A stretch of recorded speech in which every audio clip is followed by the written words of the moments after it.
ओम नमो भगवते वासुदेवाय।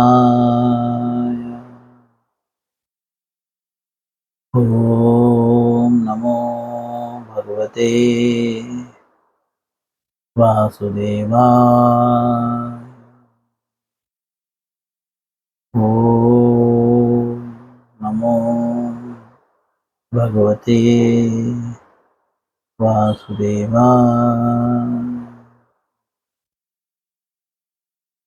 श्रीमद् भगवद गीता यथारूप अध्याय 7 श्लोक संख्या 2। 7वें अध्याय का दूसरा श्लोक। हम श्लोक पढ़ेंगे, आप लोग सब प्रयत्न करिए उसके पीछे दोहराने का। सभी लोग म्यूट करके रखें। ज्ञानम तेहं सविज्ञानम वेदं वक्ष्याम्यशेषतः यज्ञात्वा नेह भूतोऽन्यः ज्ञातव्यमवशिष्यते।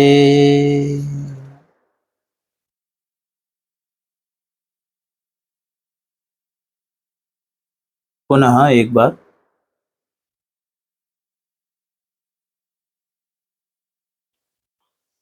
ज्ञानं तेहं सविज्ञानम् विदं वक्ष्याम्यशेषतः यज्ञात्वा नेह भूतोऽन्यः ज्ञातव्यमवशिष्यते। पुनः एक बार। ज्ञानं तेहं सविज्ञानम् मिदं वक्ष्याम्यशेषतः यज्ञात्वा नेह भूतोऽन्यः ज्ञातव्यमवशिष्यते।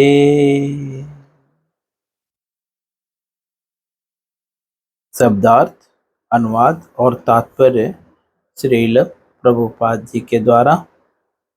शब्दार्थ। ज्ञानम प्रत्यक्ष ज्ञान, ते तुमसे, अहम में, स सहित, विज्ञानम दिव्य विज्ञान, इदम यह, वक्ष्यामि कहूँगा, अशेषतः पूर्ण रूप से, यत् जिसे, ज्ञात्वा जानकर, न नहीं, इह इस संसार में, भूयः आगे, अन्यंत अन्य कुछ, ज्ञातव्यम जानने योग, अवशिष्यते शेष रहता है। अनुवाद श्रील प्रभुपाद जी के द्वारा। अब मैं तुमसे पूर्ण रूप से व्यवहारिक तथा दिव्य ज्ञान कहूँगा। जैसा कि पिछले श्लोक में भगवान ने बोला कि अब तुम, मैं जो कह रहा हूं वो सुनो, क्योंकि मैं तुम्हें जो बोल रहा हूं उससे क्या होगा कि आप मेरी भावना से युक्त हो जाओगे और मेरा मन मुझ में आसक्त हो जाएगा आपका, और योग अभ्यास के द्वारा आप संशय रहित हो जाओगे।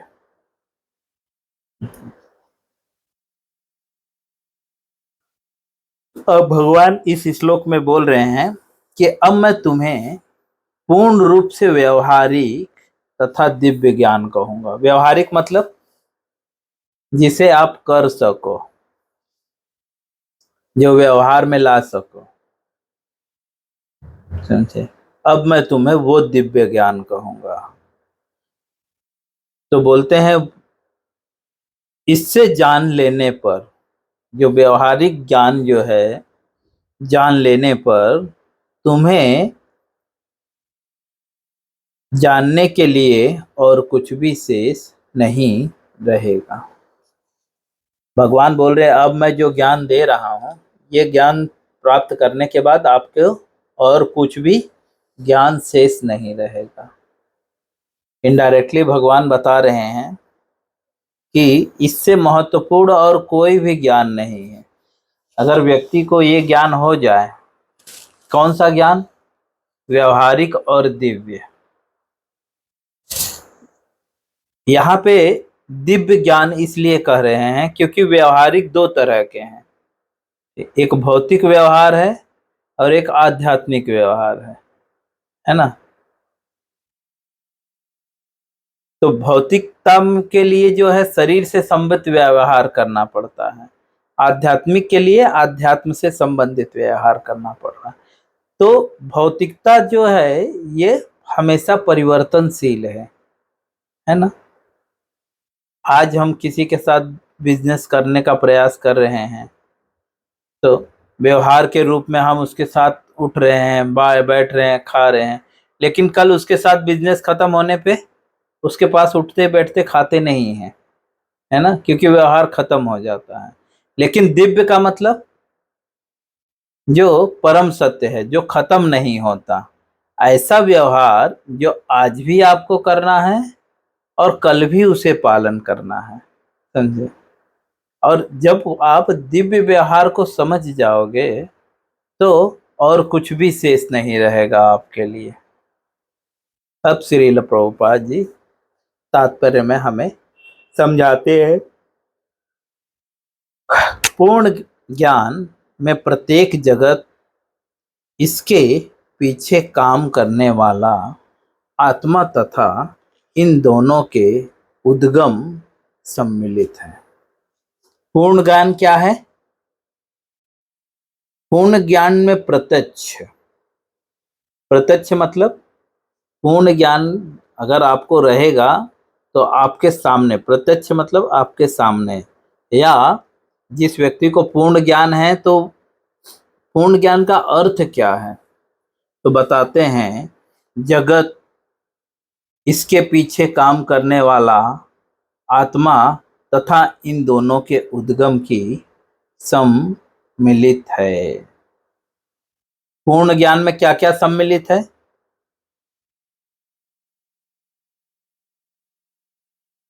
तो बता रहे हैं उद्गम, ये संसार कैसे क्रिएट हुआ है।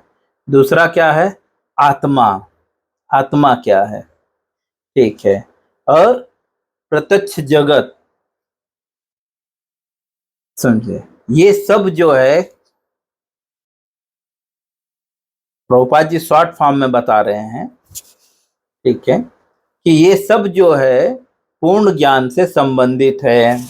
अर्थात अब मैं भी कह सकता हूं ना मैं पूर्ण ज्ञानी हूं, तो पूर्ण ज्ञानी व्यक्ति यह भली भांति जानता है कि मैं कौन हूं, यह संसार क्या है, कैसे चल रहा है और क्या करना चाहिए, तो कैसे चलेगा, है ना। बोलना तो बहुत आसान है, मुझे सब पता है।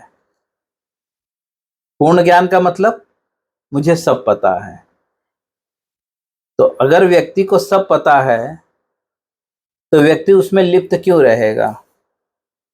क्योंकि यह संसार तो पूर्ण नहीं है, अपूर्ण है। इसीलिए प्रभुपाद जी बता रहे हैं जो पूर्ण ज्ञान है वो आत्मा, पहले तो बता रहे हैं जगत, इसके पीछे काम करने वाला आत्मा, समझे, इन दोनों के उद्गम से सम्मिलित है। इन दोनों, ये दोनों उद्गम, ये संसार कैसे हुआ है या संसार में हम कैसे आए हैं। दूसरा आत्मा कौन है। ठीक है, ये दोनों सम्मिलित है, यह दिव्य ज्ञान है। इससे संबंधित जो ज्ञान है उसको दिव्य कहते हैं। भगवान उपयुक्त ज्ञान पद्धति बताना चाहते हैं। भगवान क्या बताना चाहते हैं? उपयुक्त ज्ञान पद्धति। उपयुक्त ज्ञान पद्धति मतलब उपयोगी। उपयोगी को ही जो है एक शब्द में उपयुक्त बोलते हैं। उप मतलब जो उपयोगी, युक्त मतलब पूरी तरह से या जुड़ा हुआ। वह ज्ञान जो हमारे लिए जरूरी है और हमसे जुड़ा हुआ है, ऐसे ज्ञान को उपयुक्त ज्ञान कहते हैं या व्यवहारिक ज्ञान कहते हैं, एक शब्द में कहा जाए तो। प्रभुपाद जी लिखते हैं, भगवान उपयुक्त ज्ञान पद्धति बताना चाह रहे हैं, मतलब जो आपके लिए जरूरी है वो ज्ञान बताना चाह रहे हैं। क्योंकि अर्जुन उनका विश्वस्त भक्त था, मित्र है। विश्वस्त भक्त तथा मित्र है। भगवान क्यों बताना चाह रहे हैं जरूरी ज्ञान है जो आपके लिए? क्योंकि अर्जुन भगवान का विश्वस्त भक्त तथा मित्र है। इनडायरेक्टली प्रभुपाद जी ये कहना चाहते हैं, अगर वास्तव में आप जो है उपयुक्त ज्ञान जो आपके लिए जरूरी है वह जानना चाहते हो, तो उसके लिए दो चीजों का होना अनिवार्य है। भगवान का भक्त होना और भगवान का मित्र। मित्र में अलग अलग संबंध हो सकते हैं। मित्र का मतलब हितैषी होता है, मित्र का मतलब दोस्त नहीं होता, मित्र का मतलब हितैषी।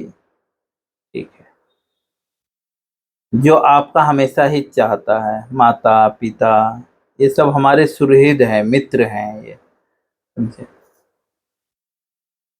आगे श्रील प्रभुपाद जी लिखते हैं, चौथे अध्याय के प्रारंभ में इसकी व्याख्या भगवान कृष्ण ने की और उसी की पुष्टि यहाँ पर हो रही है। प्रभुपाद जी बोल रहे हैं, अर्जुन और भगवान जो है अर्जुन को ये दिव्य ज्ञान क्यों देना चाहते थे? ये उपयुक्त ज्ञान या यह दिव्य ज्ञान या आत्मा और जगत के उद्गम का ज्ञान क्यों देना चाहते थे? क्योंकि वह भगवान का विश्वस्त भक्त था और मित्र था। प्रभुपाद जी लिखते हैं, इसकी पुष्टि चौथे अध्याय में भी हुई है। चौथे अध्याय में भगवान अर्जुन को बोलते हैं, मैं तुम्हें यह दिव्य ज्ञान क्यों प्रदान कर रहा हूं? क्योंकि तुम मेरे मित्र हो और मेरे भक्त हो। कौन सा श्लोक है? चौथे अध्याय का शुरू का ही श्लोक नंबर 3 पढ़ के बताइए।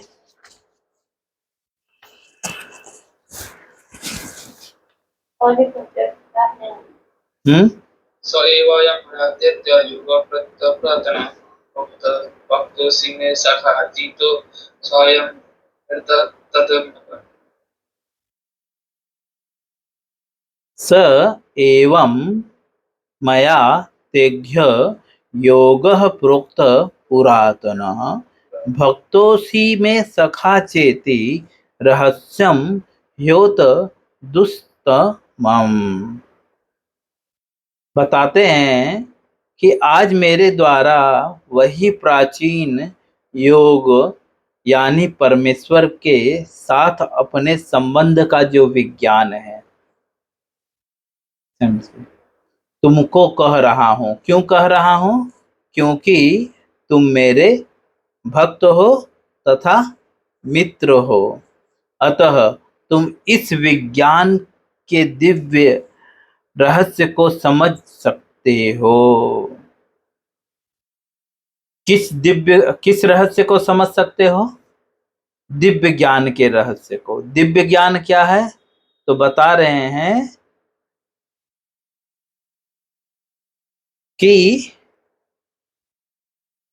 अपने संबंध का विज्ञान। आज मैं तुमको वही प्राचीन योग यानी परमेश्वर के साथ अपने संबंध का जो विज्ञान, ये एक्चुअली दिव्य है। इसको कब समझ सकते हो? तो बताते हैं, क्योंकि तुम मेरे भक्त हो तथा मित्र हो, इसलिए मैं तुम्हें बता रहा हूं, क्योंकि तुम समझ सकते हो। सेम चीज यहाँ पे श्रील प्रभुपाद जी बोल रहे हैं कि दिव्य ज्ञान को समझने के लिए जो है दो चीजें अनिवार्य है, भगवान के भक्त होना और मित्र होना। भक्त का तात्पर्य ऐसा नहीं कि बस माला ले लिए, तिलक कंठी माला धारण कर लिए, बस लंबा सा तिलक सर को भी पार कर जाने वाला, जो है यहाँ तक इधर इधर पूरा तिलक लगा लिए, मोटा कंठी माला धारण कर लिए, ये भक्त नहीं।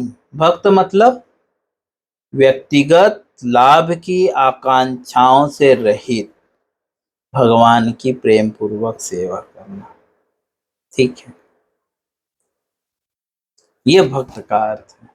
ठीक है, आगे श्रील प्रभुपाद जी समझाते हैं, भगवत भक्त द्वारा पूर्ण ज्ञान का लाभ भगवान से प्रारंभ होने वाली गुरु परंपरा से ही किया जाता है।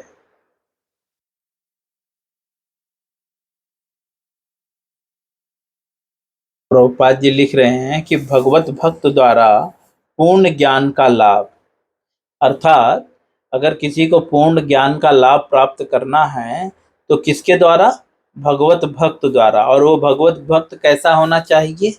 तो बताते हैं कि भगवान से प्रारंभ होने वाली गुरु परंपरा से ही किया जाता है। गुरु परंपरा होनी चाहिए, लेकिन शुरुआत किससे होनी चाहिए?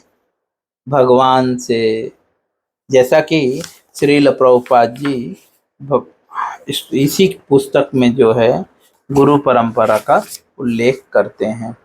देखिए, पहला अध्याय के शुरुआत में गुरु परंपरा के विषय में दिया हुआ है। तो यहाँ पे देखिए आप, सर्वप्रथम एक नंबर पे कौन है?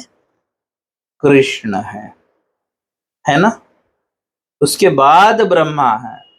तो इसीलिए प्रभुपाद जी बता रहे हैं कि ये जो दिव्य ज्ञान है इसको कैसे प्राप्त करना चाहिए? गुरु परंपरा से। लेकिन वो परंपरा किससे शुरुआत होनी चाहिए? कृष्ण से शुरुआत होनी चाहिए। हो सकता है प्रभुपाद जी का तात्पर्य कहने का ये है, हो सकता है कि मटेरियल वर्ल्ड में जो है कोई बोल सकता है मैं भी गुरु परंपरा से हूं, मेरे गुरु ये हैं, मेरे गुरु ये हैं, मेरे गुरु ये हैं, बट वो किस परंपरा से होने चाहिए? जो कृष्ण से शुरुआत हुआ हो, और किसी से शुरुआत नहीं। अतः मनुष्य को इतना बुद्धिमान तो होना ही चाहिए कि वह समस्त ज्ञान के उद्गम को जान सके। प्रभुपाद जी बोल रहे हैं, इसलिए मनुष्य को इतना बुद्धिमान तो होना चाहिए कि समस्त ज्ञान के जो उद्गम हैं, उद्गम कौन है? उसे जान सके, जो समस्त कारणों का कारण है और समस्त योगी में ध्यान का एकमात्र लक्ष्य है। अतः समस्त कारणों के कारण का पता चल जाता है।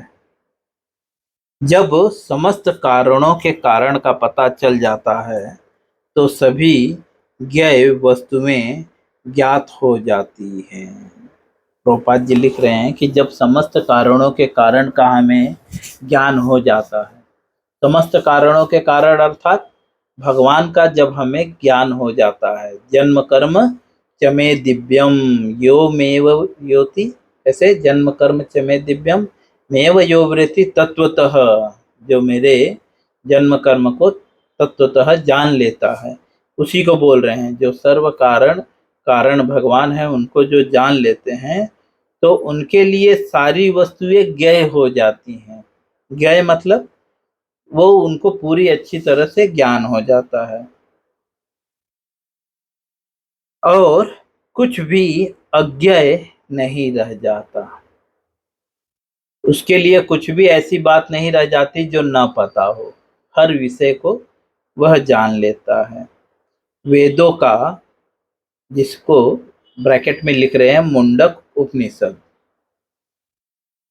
इसके पहले भी प्रभुपाद जी ने इस विषय को कोड कर दिया है कि आत्मा और परमात्मा के विषय में अच्छे से ज्ञान प्राप्त करना है तो कौन सा दो पुस्तकें बहुत महत्वपूर्ण है। पहला मुंडक उपनिषद, दूसरा श्वेता श्वेत उपनिषद ना कीर्तिका है।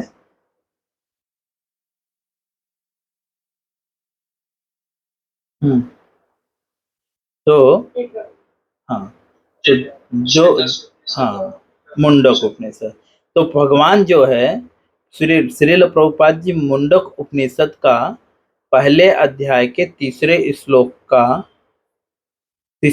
को कोट करते हुए कहते हैं, कस्मिन् भवो विज्ञाते सर्वमिदं विज्ञात भवति। अर्थात इसका अर्थ ऊपर ही बता चुके हैं, ज्ञेय वस्तुएं ज्ञात हो जाती हैं और कुछ भी ज्ञेय अज्ञेय नहीं रहता। अर्थात जो व्यक्ति सर्व कारण कारण भगवान को जान लेता है उसको और कुछ भी जानने की जरूरत नहीं रह जाती, क्योंकि वो सब कुछ जान लेता है। ये स्वाभाविक है। इस प्रकार से श्रील प्रभुपाद जी जो है भगवद गीता के दूसरे अध्याय के जो है करीब 7वें अध्याय के दूसरे श्लोक के अनुवाद और तात्पर्य को पूर्ण करते हैं। इससे संबंधित किसी का कोई प्रश्न है तो वो मुझे कर सकता है। हरे कृष्णा।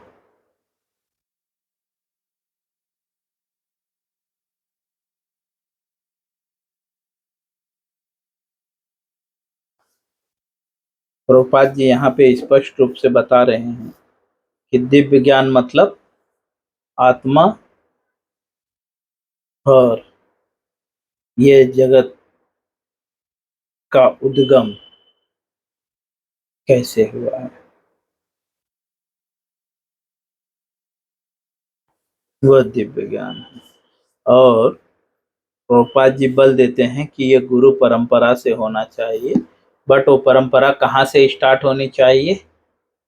कृष्ण से स्टार्ट होनी चाहिए जी। अगर कोई परंपरागत है तो उसी से ही ज्ञान प्राप्त करना चाहिए। जो निजी परंपरा बना रहा है उससे ज्ञान प्राप्त करके कुछ फायदा नहीं।